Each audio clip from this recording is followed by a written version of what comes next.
Hi there. So here's the question for today. Is or is not our destiny fixed? Is it predestined? Was I meant to fail my college entrance exam? Was I meant to be an engineer? Was I meant to marry the person that I'm with? Were you meant to see this video? Were the people who haven't seen this video meant not to see this video?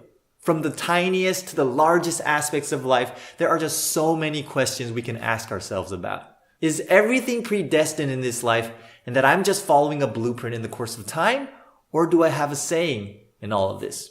This is probably one of the most long debated questions in the history of mankind. And what I like to do is take a look into the Bible, because the Bible provides so many answers to so many questions in life. And what the people before us have encountered in their days oftentimes provides clues for us in our lives. It's always good to look back into history. So before we go straight into talking about our own destiny, let's just take a quick look at what happened in Jesus' story. And maybe we can find a trace of our own. We'll get back to ourselves in just a quick bit.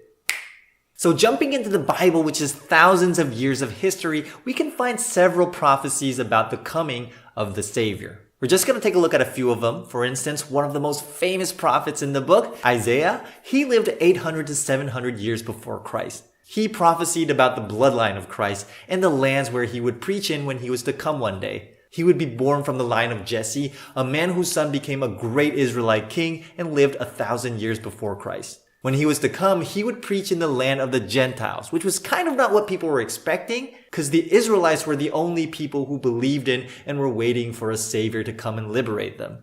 Anyways, another prophet named Micah was born several decades later than Isaiah, and he prophesied that one day the savior would be born in the most unlikely place, a small town called Bethlehem.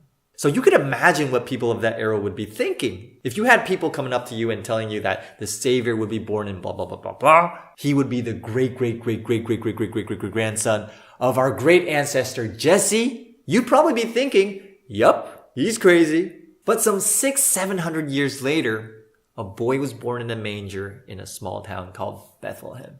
He was the grandson of the great King David, whose father was Jesse.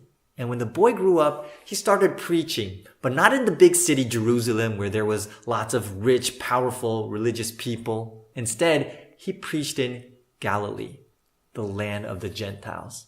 And the man's name was Jesus. 600 to 700 years after the prophecies were made, Jesus fulfilled them all.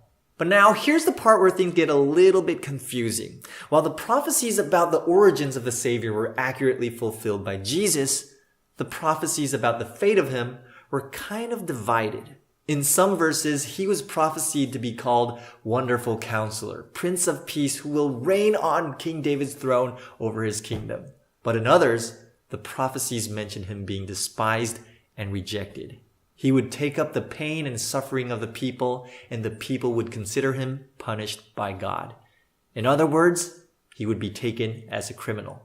These are two very different outcomes of the destiny of Christ. One is to be accepted and thus glory. The other is to be rejected and thus pain. In history, Jesus in the end was rejected and held as a cult leader. He was arrested and interrogated secretly through the night and crucified with no reasonable charge. So what happened? If God is almighty, why would he plot two extremely different outcomes in the book? Why couldn't he just plot one and fulfill that one? Why did Jesus have to die? Wouldn't it be nice if Jesus could live longer and preach for longer? By the way, he died at 33. There's got to be something that we don't know. There's got to be a variable, something that even God couldn't interfere with. And I can't help but think that that variable is us, we humans. To be specific, free will.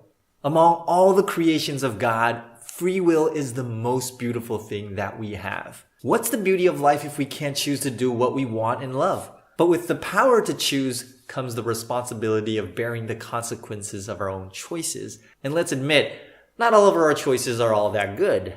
For a minute, let's go back to the story. Through the prophets, God prophesied the coming of the Savior. When, where, how. And then precisely fulfilled them all 600 to 700 years later. The only thing that God didn't have control over was whether the people would accept Jesus or not. But even so, God still knew each ending to what mankind would decide to do.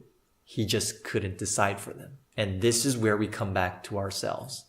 Do you know how many decisions do we make in a day? The answer is more than tens of thousands according to research. And each decision that we make is just another variable in our precious lives. Should I go to college? Should I apply for this job? Should I marry this woman? Should I date this man? Some are easier than others. Should I sleep for another 5 minutes? Should I take the next bus? Should I jaywalk? Some have much of a bigger impact than others. A couple years ago, I was driving to work in the morning on the freeway, and I got so tired and exhausted that I started dozing off while I was driving in a tunnel. I was driving at 90 kilometers per hour. I don't know for how long my eyes were shut, but at some point, I made this conscious effort to keep myself awake. I struggled to open my eyes, and when I did, what I saw was this car in front of me, less than 2 meters away, and I was driving at 90 kilometers per hour. I pulled my steering wheel to the right like heck, and I could hear this squeak, like the loudest squeak that I've ever heard in my life, which was coming from the tires rubbing against the road. It was in less than a second. And after that, I was literally like, thank God, thank God, thank God, thank God, thank God. I was also lucky there wasn't another car in the right lane, or else I would have collided with that car. And now when I think of it, that was the closest that I've ever been to death. If I hadn't struggled to keep myself awake, if I hadn't made that conscious effort to open my eyes, I would have run straight into that car in front of me, and that would probably be the end of me. Even such a small, subtle decision can make such a big, long-lasting, life or death, life-changing difference. And every day, we make tens of thousands of those. No joke. Our lives are like a mega RPG game with multiple endings, or like a huge maze with multiple exits. Every intersection you reach, you have a set of alternatives you have to choose from. And each choice you make leads you to a different path, a different story. It's irreversible, so you keep on walking until you meet the next intersection, and then there's another set of questions waiting for you there. You keep on repeating this process until you wind up at one of the endings of this game called life. So if you have to make 10,000 decisions a day, then through the course of 80 to 90 years, just imagine how many possible outcomes could there be in this life. More than trillions, uncountable. But we can only have one. So back to the question of the day. Is your destiny fixed, or do you have the power to change it? Let's just say each road and which exit it leads to is predestined. As for which road you choose is free will. And God knows all the roads to all the different exits. And He knows which one's the best for you. God is like watching us finding our way in a maze from above. He knows every crossroad you'll encounter. He knows every exit to every path you might take. And He's up there, not just as an observer, but as one who truly cares about you, holding His breath, hoping that you'll make the right decisions, hoping that you'll set on the right path. The thing is, God can't decide for you. God can't make Himself heard to you unless you listen. It's not like, hey, take that path, go that way. Yo, got it, bro. We can only feel God when we pay full attention. And that is why at every crossroad of my life, I've learned to pray, to seek direction from the only one who knows the way, or should I say, who knows every way. In my speeches on campus, I talk about my personal formula for success. And it goes like this. Success equals your ability plus effort plus luck. Now you can build up your capacities as much as you want. You can work as hard as you want. But at the end of the day, let's admit it, you still need luck.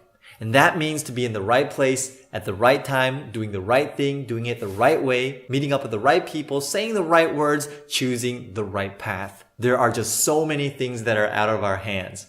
Luck. Good luck, bad luck. But what we can't control, God can. There is no such thing as luck in the eyes of God. You just need to ask and pay attention. And so there's a saying that goes, when people work, they work. When people pray, God works. It's the combined effort of you and God that sculptures your life. The roads that lead to each exit are fixed, but the decisions are yours. And you just need to know who to ask. God bless you. See you next time.